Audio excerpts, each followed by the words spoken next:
আল্লাহর সাহায্য কখন আসে। ইমরান খুব গরিব ছিল। বাবার মৃত্যু ও সংসারের দায়িত্ব তার কাঁধে পড়ে। কাজ খুঁজে পায় না, হাতে টাকা নেই। তবুও সে 5 ওয়াক্ত নামাজ ছাড়ত না।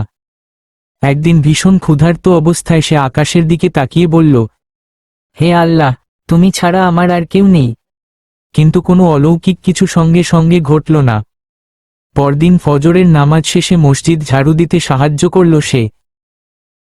ইমাম সাহেব তার সততা দেখে বললেন, বাবা, আমার দোকানে একজন বিশ্বস্ত লোক দরকার, তুমি কাজ করবে? ইমরানের চোখে পানি চলে এলো।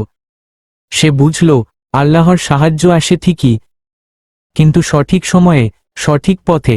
আজ ইমরান সচ্ছল, কিন্তু সে এখনো বলে, যেদিন আমার কিছু ছিল না, সেদিনই আল্লাহ সবচেয়ে বেশি কাছে ছিলেন।